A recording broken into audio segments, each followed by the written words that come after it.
All right, back here on the Friday Night Blitz, we're going to move to the Skeeza action with a rematch of last year's Skeeza 3A State Championship. Hammond hosting First Baptist. Of course, the Skyhawks won last year's game in dominating fashion. We'll see how they would do tonight in the regular season. And we had the heavy hitters out tonight. Will Muschamp and Kirby Smart were on hand. Of course, Georgia's got an open date. Kirby checking out Jordan Birch.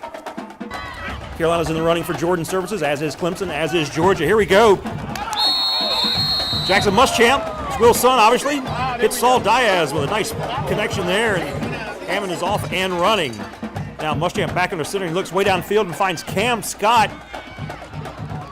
And just a little pitch and catch action for the Skyhawks. And those fans are happy to see Hammond doing well tonight. And then Muschamp's going to toss it to J.R. Barrett, and it's a foot race. And that is another connection. That is actually Jordan Birch, number 7. That's who everybody came to see. Touchdown there for the Skyhawks, and they win it by a final of 55-7. All right, Heathwood Hall hosting Augusta Christian. We'll start in the second half with a score 7-6. Pretty much a defensive struggle with very limited offensive plays, but the second half, the offense gets it going. Heathwood quarterback Alex Lewis is going to hand the ball off to Ronnie Porter. And Porter's going to knife through the defense. And he's going to take it in for 6 as he dives in for the touchdown. 14-6 in favor of the home team. The Highlanders doing very well. At this point, Augusta Christian, they're not going away as the visitors are able to get a score here. Now, they're going to go for 2, and that would be important later because they would not get it. Meanwhile, Heathwood gets the ball back. Once again, it's Ronnie Porter. Put him on your high school fantasy football team for the week. That's another touchdown for him, and Heathwood Hall hangs on to win it by 2. 27-25. All right, Lawrence Manning traveling up from Clarendon County, taking on the Falcons of Ben Lippen tonight. Austin Floyd Swampcats up 19-7. LMA with the ball. Wyatt Rowland gets the call. And he's going to pick up first down for the Swampcats. Swampcat defense getting it done. As Henry Black will get to Will Taylor behind the line of scrimmage. Now, LMA with the ball. Burgess Jordan finds Rowland for a first down. And Lawrence Manning comes to Columbia and wins it by a final of 26-7 over Ben Lippen. All right, at Memorial Stadium, AC Flora hosting the Chapin Eagles in a Battle of the Birds, and that is the Carlisle Cup presentation. That award goes to the top overall athletic program in the entire state, and AC Flora is the winner for the 2018-2019 calendar year. So congratulations to the entire Falcon athletic program. But here, football-wise, here we go. Wise Seegers gets a touchdown for the Falcons, looking to maintain their unbeaten record. And then Seegers is going to get loose again, and he's going to go 80 yards for the score. And in this Battle of the Birds, it's AC Flora trying to get some separation, but Roger Padroni, the outstanding quarterback for Chapin, is going to find Xavier Short for a 25-yard touchdown. But here's Seegers again.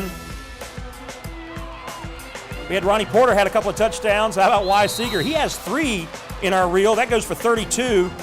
And AC Flora in a wild one defeats Chapin by a final of 49-43. The Falcons maintain their unbeaten record.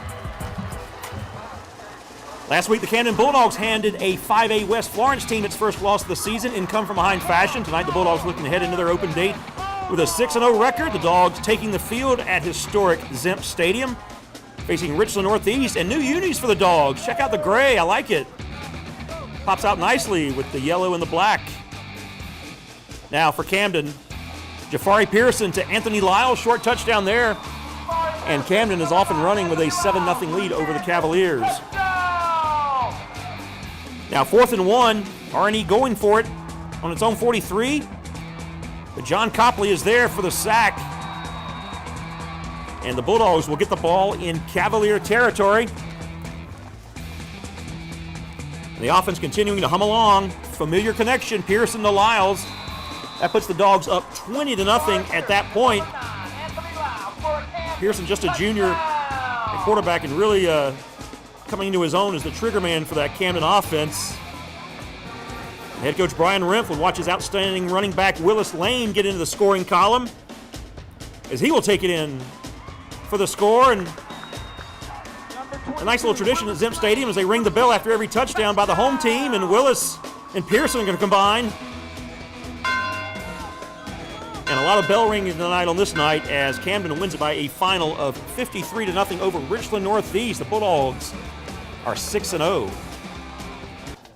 All right, the Westwood Redhawks on the road facing Fairfield Central. Coach Matt Quinn looking to get the Redhawks to 4-1 on the season, pick things up in the second half. Redhawks get a big stop on 4th down, and that would end the Fairfield Central drive in the red zone.